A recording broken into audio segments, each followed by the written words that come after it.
सभी साथियों को नमस्कार।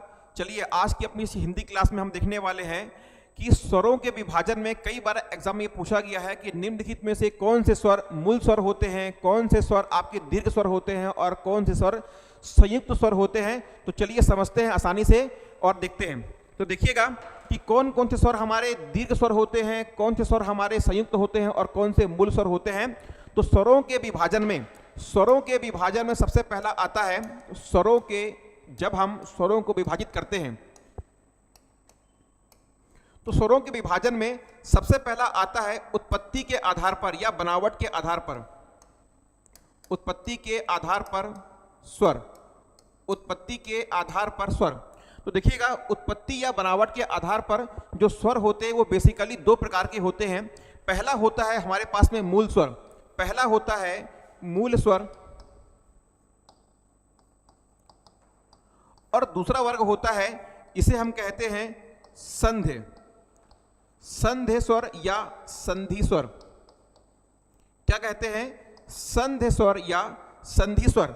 ध्यान दीजिएगा हमारे पास में पहला क्या आ रहा है? मूल स्वर, और दूसरा वर्ग हमारे पास में आ रहा है संधि स्वर या संधि स्वर। यदि आप लोगों ने इसके पहले संधि पढ़ा है तो आपको पता होगा कि संधि शब्द की परिभाषा या संधि शब्द का अर्थ क्या होता है। संधि शब्द का अर्थ होता है दो का मेल होना, किसी दो का मेल होना।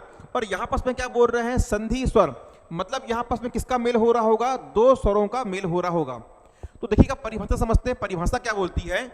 मूल स्वर का मतलब होता है यदि उन स्वरों का निर्माण, यदि किसी स्वर का निर्माण किसी अन्य स्वरों की सहायता से नहीं हो रहा है तो वह स्वर क्या कहलाते हैं? वह सारे के सारे स्वर आप में कहलाते हैं मूल स्वर। मतलब क्या?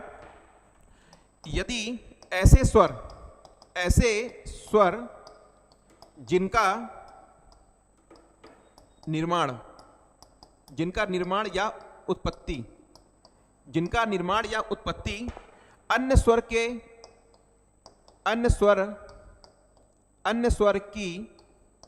अन्य स्वरों की सहायता से नहीं हो रहा है, क्या कहलाते हैं? मूल स्वर कहलाते हैं। और मूल स्वरों की संख्या कितनी है? 4। हिंदी वर्णमाला में स्वर के विभाजन में मूल स्वर कितने होते हैं? 4। और कौन कौन से होते हैं तो बताएंगे? आ, ई, उ और ऋषि। तो मूल स्वर कितने होते हैं? 4 होते हैं। कौन कौन से होते हैं? आ, ई, उ और ऋषि। इसके बाद में आते हैं सेकंड नंबर पे संधि स्वर या संधि स्वर। इसकी परिभाषा क्या होगी? ऐसे स्वर जिनका निर्माण या जिनकी उत्पत्ति दो स्वरों के मेल से होती है, क्या कहलाते हैं? संधि या संधि स्वर कहलाते हैं। क्या बोल रहे हैं? दो स्वरों के मेल से। और याद रखिएगा इसके भी दो प्रकार होते हैं। किसके? संधि स्वर जो होते हैं वो दो भागों में बटे होते हैं। पहला होता है हमारे पास में दीर्घ स्वर, एक होता है दीर्घ स्वर और दूसरा होता है, इसे हम कहते हैं संयुक्त स्वर। क्या कहते हैं? संयुक्त स्वर। तो देखिएगा मैं अगली स्लाइड में आप लोग को बता रहा हूं कि ये क्या क्या होते हैं। तो देखिए हमारे पास में जो संधि स्वर हैं, संधि स्वर ये कितने प्रकार के हो गए? ये हमारे पास में दो प्रकार के हो गए। ये पहला हो गया दीर्घ स्वर और दूसरा हो गया हमारे पास में संयुक्त स्वर। और संधि स्वर, यह जो संधि स्वर है इसकी परिभाषा क्या है? ऐसे स्वर जिनका निर्माण या उत्पत्ति कैसी होगी? हमारे दो स्वरों से होगी। तो देखिएगा इसके अंतर्गत में दो आ रहे हैं। पहला आ रहा है दीर्घ और दूसरा आ रहा है हमारे पास में क्या? संयुक्त स्वर। तो दीर्घ स्वर की परिभाषा क्या होती है? यदि स्वरों की उत्पत्ति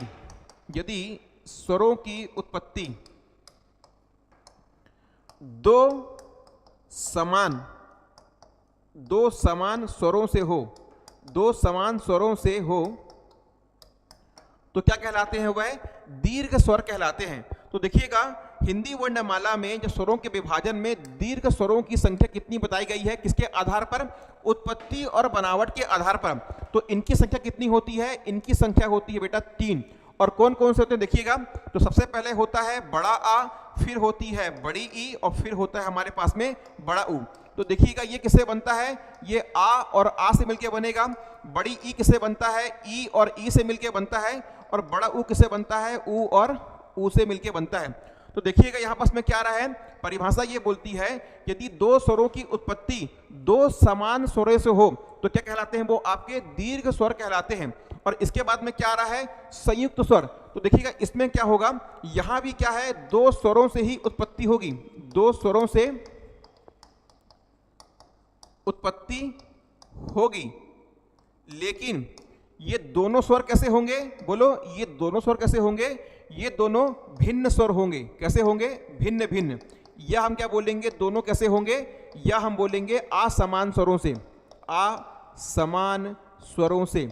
अर्थात इसकी परिभाषा क्या हो गई, ऐसे स्वर जिनका निर्माण या जिनकी उत्पत्ति दो भिन्न भिन्न या दो अलग अलग या दो असमान स्वरों से होती है, क्या कहलाते हैं, संयुक्त स्वर कहलाते हैं। और इनकी संख्या कितनी होगी, तो इनकी संख्या होती है बेटा 4। कितनी होती है, 4। और कौन कौन से होते हैं, तो देखिएगा पहला होता है ए, दूसरा होगा ऐ। ए किससे बनता है, ए बनेगा आपका आ और ई से मिलके, और ऐ किससे बनेगा, यह बनेगा आ और ध्यान देना किससे, ए से मिल गया। ये कितने हो गए, 2 हो गए। और कौन सा बचा, इसके बाद में होगा ओ। ओ किससे बनता है, आ और ऊ से मिलके बनेगा। और इसके बाद में बचता है आपका औ, और औ बनता है आ, और ध्यान देंगे यहां पास में क्या आ रहा है, ओ से। तो संयुक्त स्वर कितने होते हैं, 4 होते हैं, ए ऐ ओ और औ। तो इस प्रकार से हमने देखा क्या उत्पत्ति के आधार पर स्वर दो प्रकार के होते हैं, एक होता है मूल स्वर और दूसरे होते हैं संधि स्वर। मूल स्वर किन्हें कहते हैं, ऐसे स्वर जिनके उत्पत्ति या निर्माण में किसी अन्य स्वरों की सहायता नहीं ली जाती, क्या कहते हैं, उन्हें हम मूल स्वर कहते हैं। और इनकी संख्या कितनी होती है, 4। कौन कौन से होते हैं, आ, ई, उ और ऋषि या री। दूसरे क्या होते हैं, संधि या संध स्वर। इनका मतलब क्या होता है, यदि ऐसे स्वर जिनका निर्माण किससे हो, दो स्वरों के मेल से हो। और यदि वो दो स्वर कैसे होंगे, बोलिए, यदि वो दोनों स्वर समान स्वर होंगे तो क्या कहलाएगा, आपका दीर्घ स्वर। और दोनों कैसे होंगे, यदि भिन्न भिन्न या असमान होंगे तो क्या कहलाएंगे, वो आपके संयुक्त स्वर कहलाएंगे। तो इस तरह हम कह सकते हैं कि हमारे हिंदी वर्णमाला में, हम कह सकते हैं कि हिंदी वर्णमाला में जो मूल स्वर की संख्या कितनी होती है, मूल स्वर होते हैं, बोलिए कितने, 4। और कौन कौन से होते हैं, आ, ई, उ और री। इसके बाद में आप बोलेंगे दीर्घ स्वर कितने होते हैं, दीर्घ स्वर तो हम बताएंगे ये 3 होते हैं। और कौन कौन से होते हैं, बड़ा आ होता है, बड़ी ई होती है और बड़ा ऊ होता है। और इसके बाद में आता है संयुक्त स्वर, इनकी संख्या होती है 4। और कौन कौन से होते हैं, इनकी संख्या होती है 4। और कौन कौन से होंगे, ये होंगे ए, ऐ, ओ और औ। और ध्यान रखने वाली बात यह है, एग्जाम के लिए मोस्ट इंपॉर्टेंट है, इसको आप नोट कर लेना। यहां पास में बेटा क्या आ रहा है, दीर्घ स्वर आ रहा है। तो दीर्घ स्वर हिंदी स्वरों में, हिंदी वर्णमाला में स्वरों में 2 बार आता है। एक होता है उत्पत्ति के आधार पर, तो कितने प्रकार के होते हैं, 3 प्रकार के होते हैं। और एक होता है उच्चारण में समय लगने के आधार पर। तो ध्यान दीजिएगा, उच्चारण में समय लगने के आधार पर दीर्घ स्वर 7 प्रकार के होते हैं। तो ध्यान दीजिएगा, यदि आपसे एग्जाम में पूछे कि दीर्घ स्वरों की संख्या कितनी होती है, दीर्घ स्वरों की संख्या कितनी होती है, तो आपको आंसर क्या लेना है, आपको आंसर लेना है बेटा 7। यहां पास में ये नहीं बोल रहा है कि उत्पत्ति के आधार पर। यदि आपको स्पेसिफिक पूछे कि उत्पत्ति के आधार पर स्वरों की संख्या कितनी होती है, तभी आपको आंसर क्या लेना है, 3। अन्यथा आपको आंसर क्या लेना है, 7। ठीक है। तो उच्चारण में लगने वाले समय के आधार पर स्वर 2 प्रकार के होते हैं, एक होता है लघु स्वर और दूसरा होता है दीर्घ स्वर। और एक संस्कृत होता है जिसको हम बोलते हैं प्लुत स्वर। तो हमारे हिंदी में 2 ही होते हैं, एक होता है लघु और एक होता है दीर्घ। लघु होते हैं 4। और कौन कौन से होते हैं, जो हमारे मूल स्वर हैं। इसके बाद में आता है दीर्घ स्वर। ये कौन कौन से होते हैं, दीर्घ स्वर में उच्चारण में लगने वाले समय के आधार पर ये 3 भी काउंट होते हैं और ये 4 भी काउंट होते हैं। लघु स्वर को हम बोलते हैं एक मात्रिक स्वर और दीर्घ को हम बोलते हैं द्विमात्रिक स्वर। तो उम्मीद करता हूं कि आप लोगों को वीडियो अच्छा लगा होगा, ये कॉन्सेप्ट आपको समझ में आया होगा। यदि वीडियो अच्छा लगा होगा तो वीडियो को लाइक जरूर करिएगा, अपने कमेंट्स करिएगा, चैनल को सब्सक्राइब करिएगा, अपने दोस्तों के बीच में शेयर करिएगा। मिलते हैं अगली क्लास में, तब तक के लिए जय हिंद, जय जोहार, जय छत्तीसगढ़।